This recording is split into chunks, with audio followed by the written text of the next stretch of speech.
the 1st of September. I've just done a shoulders and triceps workout in the gym. It's 8 in the morning. I'm a bit behind schedule because I pandered to my own weakness. Yesterday I was up till 12:30 at night and my alarm went off at 5 a.m. I woke up, I did my morning routine and I prayed and I started to read the Quran, and I was so tired. Like, when I was praying I couldn't really focus, and when I was reading the Quran I was a bit focused, and I decided to go against my normal advice of, I normally drink my caffeine an hour and 30 after I wake up, and I was like, I'm just gonna try it an hour after I wake up. So I drank it at 6 a.m. and I was like, I heard something about Joe Rogan talk about the nap you have after you have caffeine and you wake up more energized. So I was like, right, I'm just gonna drink my caffeine after reading this Quran, and then I'll wake up full of energy. And I ended up waking up at 7 a.m. after that, so I slept for like 45 minutes. And I didn't feel good about myself. I didn't feel like, yeah, wow, I'm rested. I just woke up like, for fuck's sake, you should be in the gym now. What have you done? Because I go through these battles every day, and it's not often that I lose them, but when I do, I understand why it's so important to stick to the principles I've set out for myself. Because the way that I feel now is going to take more momentum for me to overcome that. It's going to take more momentum for me to reconfirm the man that I am.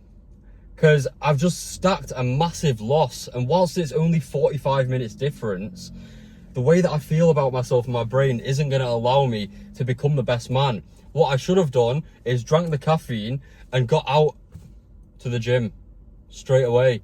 Because then whilst I was working out, I would have felt better. I would have become more energized. And a big reason we do this is because of the conditioning and the programming around us. It's like everyone around us is like, yeah, you need 8 hours sleep, bro. You make so much more progress. I've got people in my life telling me that now, but they're not people that I'd want to trade spots with.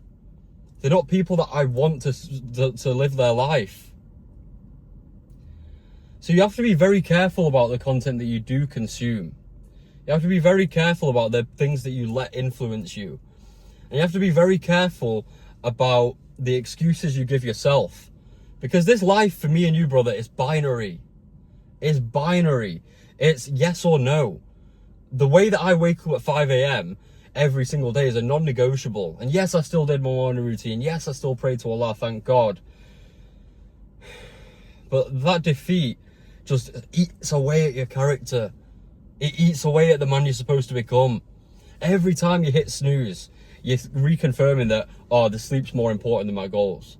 Every time you eat that bad food, you reconfirm that, oh, this food, this temporary pleasure is more important than my physique and the way that I present myself. Because having a good physique and being consistent in the gym is showing manners to other people around you. It's showing manners to all the people who look to you for inspiration. Because me and you, brother, on this journey of success, yes, maybe we've got some financial success, but most of the time, the thing that's holding us back isn't our business, it's ourselves. I've been at this income level up and down for like the past 6 months, and like circling between 10, 15, 20k a month. And for me to get past that level isn't necessarily more skills I need to learn or more hours in the business. It's the speed at which I do things. It's the way that I carry myself. It's the way that I influence people. And it's the way that the opinion that I have of myself in my own brain. Because the more that we reconfirm that we are the man who's got the goals that we set out, the millions, the influence, the traveling around the world making money and influencing people, the more money we make as a result, brother. But it only comes through the consistent daily efforts, reconfirming to ourselves that we are that man that's attained those goals.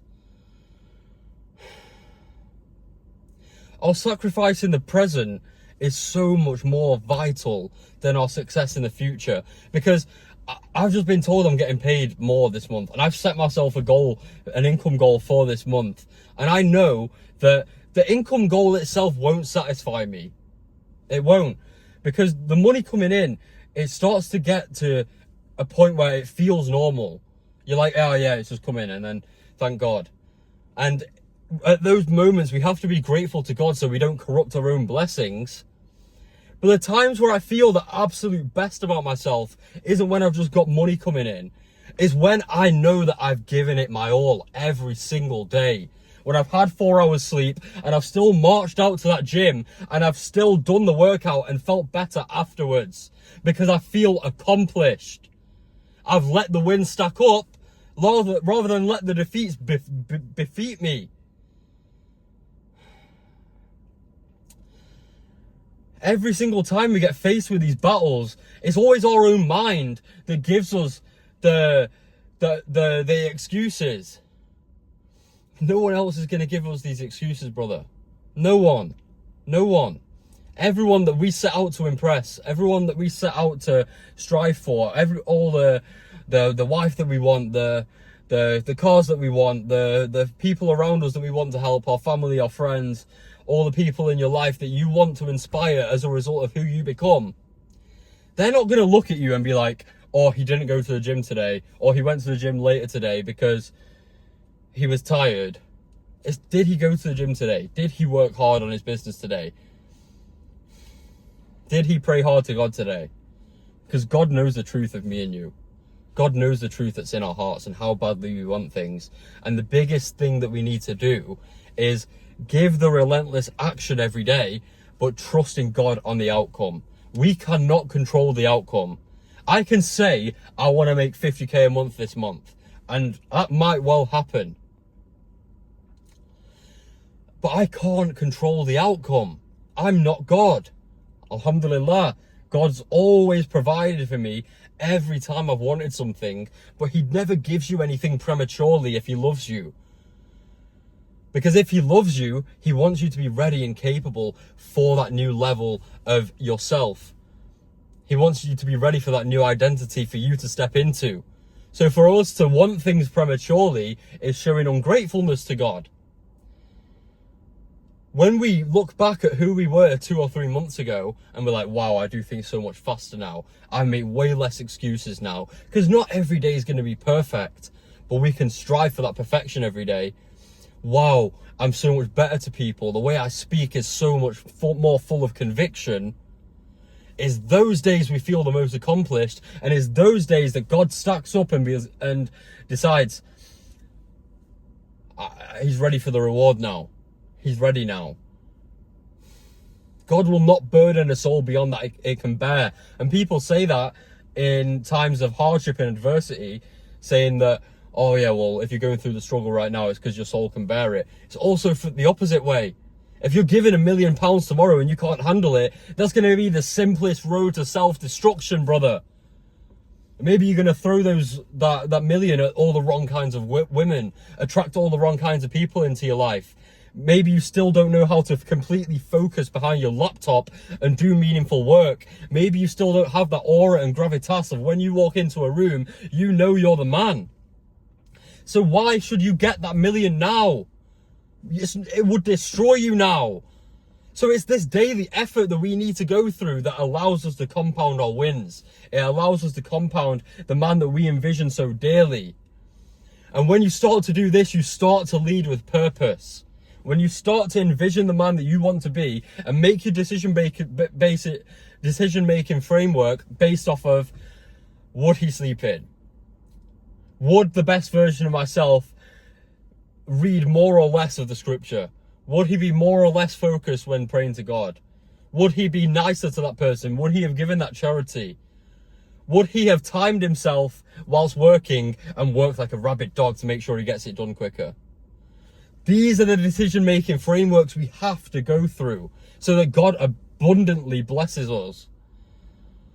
It's the days where I sin the less. Like, we're all sinners, but it's the day where I let my sins accumulate out of, like, where I'm like, yeah, I'm stressed, so it's fine.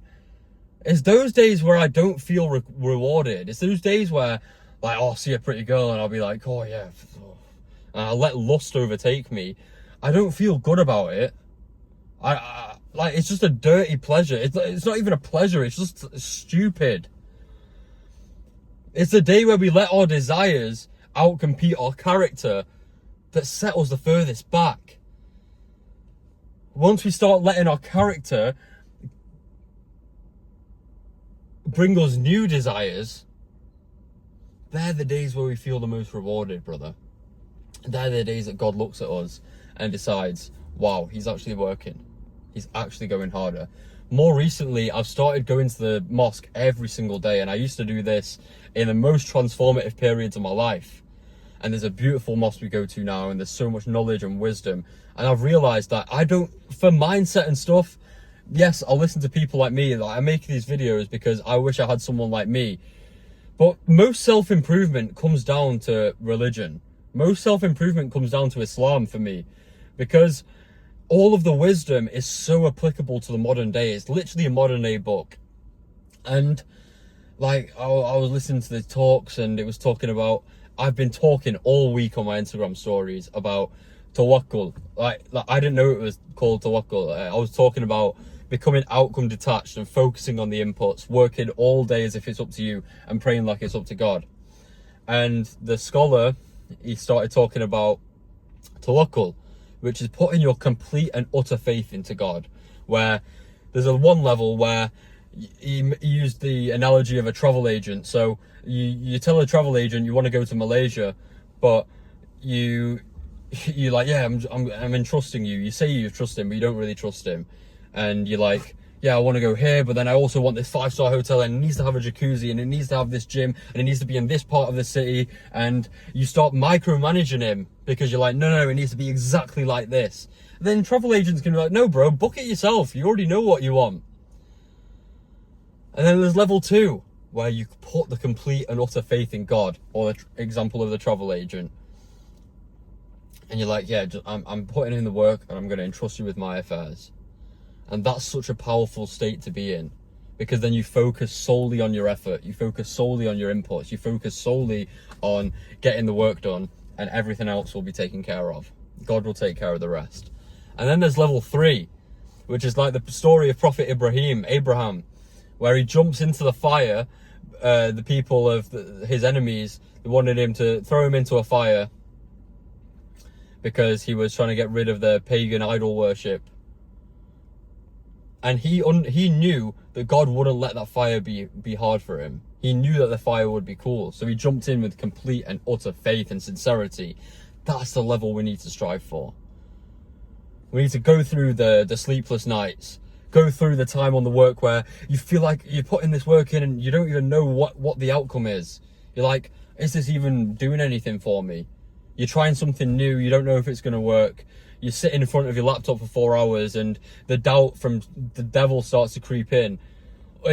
Why are you even doing this? You should just do what you stick to and just focus on sales or whatever. Rather than things that you know you've been lacking on that are going to move you forward. Maybe it's self-discovery you need to go through, but you understand that the more of this you do, the more God will provide for you.